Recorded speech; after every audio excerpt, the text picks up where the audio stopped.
Hi everybody, I'm Herb Kroon, and this is the Best of Broadway. Today we're going to talk about two things.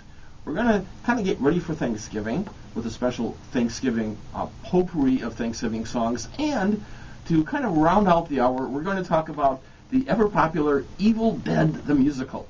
Now, doesn't that sound like holiday fare? Well, it's being produced at MSU's theater department, and it's going to be opening on the 1st of December, running through the 4th.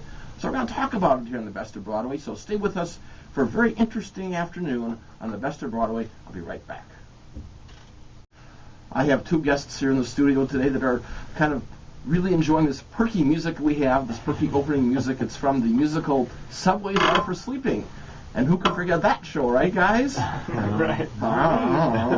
Okay. Well, listen, we're going to talk about Evil Dead the Musical first for a while. And, you know, if you're a listener to my show, you know that usually what I do is I play a lot of songs from the show. But these songs are rated R+. And I don't think the FCC would allow KMSU to keep broadcasting if I played some of these. So we're going to skip the songs and just tell you, if you want to hear them, you got to come see the show. So I want to welcome to the studio Aaron Allen and Jake McInerney. Am I pronouncing that right, Yes, Jake? you are, yes. All right. Okay, great. So welcome to the Best of Broadway. Thanks, Herb. And, well, Aaron, why don't you tell us a little about Evil Dead the Musical? Well, Evil Dead is based on the films Evil Dead 1, 2, and Army of Darkness. And my character, Ash, was originated by the actor Bruce Campbell, who in many circles is considered the king of B-movie actors. The first movie was intended to actually be a horror movie, and it was so awful and hysterically awful that they spoofed it 8 years later and made Evil Dead 2. And then Army of Darkness came later, which is probably the most popular of the films. And Evil Dead the Musical incorporates all three of, or pieces of all three of those movies into this show. So. Wonderful. All right. Is this family entertainment, Jake? I'd say it's family entertainment if you have very old kids. Like 20. 20, yeah, 18 and up. No, Evil Dead is very, very, I wouldn't say vulgar, but it does contain very vulgar language. I'd say that Evil Dead is a very, very good show. The music is amazing. The lyrics are a little questionable, but the plot is sure to make you laugh. Okay. And Aaron, what is the plot line of this show? The plot line is it's 5 college kids who are sneaking into this cabin in the woods for their spring break, and they are attacked by demons, and some of them turn into demons. Demons? Yes. Oh. Eventually, at one point, I think everyone turns into a demon. I'm the only one who survives, and I have to kill them all with my chainsaw hand and my shotgun. Your chainsaw hand? Yeah. You mean your hand is a chainsaw? My hand gets possessed, and I have to cut it off. And it continues to attack me throughout the rest of the show. And to combat all of these demon zombies, I have to attach a chainsaw to my hand. Now wait, your hand becomes a demon. Yes. And it attacks you. Yes. There's actually quite an extended fight scene with my hand and I in the show. It's hilarious. It's pretty hysterical. Is there a song that you sing while this is going on? No, unfortunately. I don't think I could do it. It's too strenuous. It's a fight scene. It's really intense. A fight scene with yourself. Mm-hmm. It's taken directly from Evil Dead 2, the movie. And it's fun. So everybody dies except you? Except for me. Yep. So Jake, you die? I do die. How do you die? I stupidly, I go out into the woods late at night, assuming that I can find a road home. And when I come back, I am horribly mutilated, and I tell Ash, Aaron right here, that the trees are alive. With the sound of music. No. Yes, exactly. That's the hills are alive. Specifically the Necronomicon. Yes, exactly. And then, I do die, and eventually everyone does die. Now, do you get to die on stage? Yes, I do. I die multiple times on stage, actually. My character, I won't spoil it for anybody, but it's very funny. Just come and watch. Okay. So is this a bloody show? Absolutely. Oh. There is actually going to be a splatter zone. much like a Gallagher concert, except it's a specific designated zone. A what? A Gallagher? Gallagher, he was a comedian before my time, but he used to break things with big hammers like watermelons, and he would have a splatter zone. But anyway, they will be spraying blood onto this specific splatter zone. There will be gallons of blood going all over the stage. It's going to get quite slick up there. It's going to be an interesting time. For the actors, at least. So, Jake, what do they use to look like blood? What's the liquid? I have not heard anything specifically. I believe we're going to use something red, I'm assuming. I think it's a combination of dish soap, so that it washes out gelatin and red water, depending on... Okay. Depending on the Aaron's effects we're going for. What's that? Aaron's a tech guy. He knows what he's talking about. So you guys haven't actually rehearsed with the substance set. You're just using water? We will have our first water tech, as they call it, on the 20th.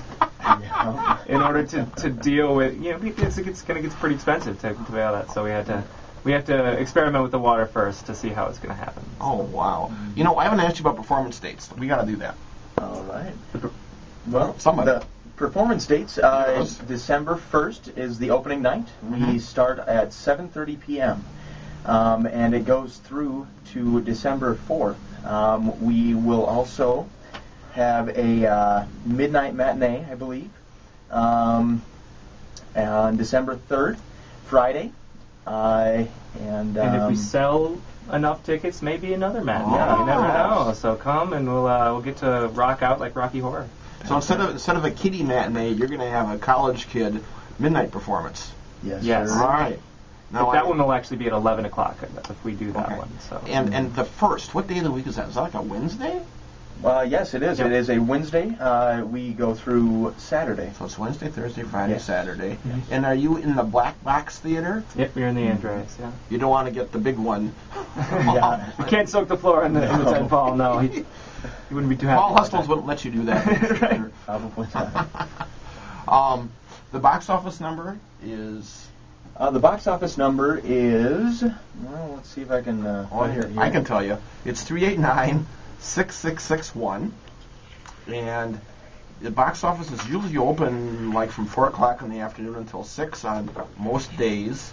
And then on performance days, it's open maybe earlier.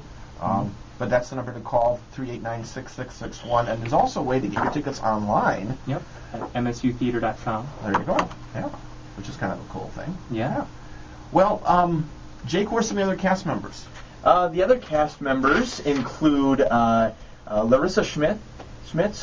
She's playing Linda. She is Ash's love interest. I think I want to let Ash... My first love interest. Your first? Yes. Are there more? There's multiple. In the show? It's a strenuous time. So it's a love fest. Fall in and out of love, yes. Yes. It's a bloody love fest. Hey, it's funny. Yeah, I know. Including other people such as Libby Slater, who's playing Cheryl, Ash's geeky sister, and Maggie May Dale. She's playing Shelley. She's my girlfriend. I'm Scotty in the musical, and she's my girlfriend. She's a bimbo stereotype. A bimbo. Yes, and she's not too smart. Let's just say that. Ash is Aaron Allen. I am playing Scott, Jake McInerney. And the person playing Ed is Alex Lech. Sorry, Alex. And he is playing a guy who just wants to get his thoughts across, and yet his girlfriend does not want it to happen. His girlfriend is Lauren M. Parsons, playing Annie. Annie is the love interest, the second love interest of Ash, that knows how to dispel the evil in Evil Dead. Yes, the plot device is that her father is the one who first unleashed the evil, and so she has to end the evil reign of the demons. Yes. Oh. Yes. She's also she's wearing two hats in the show. She's also music directing. Oh, really? Yes. Yeah. So what's the band? I mean, what kind of size band do you have? What Three-piece. A three-piece band. It should be guitar, piano, drums. Yes. Mm-hmm. Yep. Okay. So Allison Kirk will be playing keyboards. Joel Gray, on guitar. Logan Burns. Logan Burns. That's what. Yeah, Logan Burns and Scott Peterson on drums. And who is your director? Heather Hamilton. She is the director for Evil Dead. Also, there is one more person in the cast. Stephen Lang is playing Jake. He's the hick of the show. Yeah. Hick. Okay. Now, are there actual demons? I mean, actual characters that dress up as some kind of demon, or is this all kind of things that are happening off stage with the voices and sounds and things? Oh, there are physical demons on stage. It's going to be scary. It's going to be a riot. The first one to turn is my sister Cheryl, and she turns into a demon and then is pretty much on stage for the rest of the show, except that she's in the cellar. We've trapped her in the cellar, and so you hear her voice echoing demonically from the cellar and taunting us the entire time. And then Shelley turns into a demon, and then my poor first girlfriend Linda turns into a demon. I had to cut off her head. You have to cut off her head? Yeah. Did we see this happen on stage? Yep. Yes, Now, sir. how do you guys do that? It's stage magic. Yep. It's all magic. Can't tell you. You have to see the show, You right? have to see the show, exactly. And that's why there's a splatter zone. Yes, sir. One of the reasons, yes. Yeah. There will probably be zombies gushing blood on you and other things like that, too. Now, do you guys know anything about the history of this musical, like who wrote it and where it got its start, anything like that? The writers are numerous. The music was... the music, here's the list. Book and lyrics by George Reinblatt. Music by Frank Chipola, Christopher Bond, Melissa Morris, and George Reinblatt. So there were a lot of people working on this. It went from off-Broadway to Toronto. I actually think it opened in Toronto, yes. Yep. Canada, and then it went to off-Broadway. And it was just done up in the cities at Minneapolis Music Theater. Yes. Minneapolis Music Theater. Okay.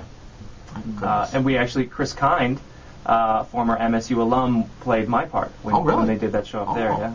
So is he coming down to kind of give you guys tips? We haven't gotten a chance to talk to him. Unfortunately, our schedules were kind of conflicting. I don't know when he's closing it actually. But Oh, it's running right now. nope, it's not. Oh. It must have been just closed Okay, then. all right. Well, it sounds like a very unusual show. Not your mother and father's Broadway musical by any stretch of the imagination. No, it's very much in the vein of Rocky Horror. Yeah. Yes. Yeah. So Very obscure. It's a very good musical, though. it's a cult classic. You can't Cult go wrong. classic.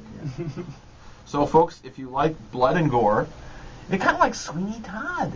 Mm-hmm. Sort of. Very much so. Except a little bit gets on the audience. You know. So, again, the performance dates are what? Well, we are going to start on Wednesday, December 1st. We open at 7:30 p.m. We will go through to Saturday, December 4th. And we have a 11 o'clock p.m. Friday matinee on December 3rd. All right. And the number to call for tickets is 389-6661, or the website, which is what? MSUtheater.com. MSUtheater.com. Well, thanks, guys, for stopping in. Thank you. Sounds like a very interesting show. Break a leg. Thank you. and other appendages. Or Okay. cut one off, right? That was a chainsaw, not here in the studio. Ah!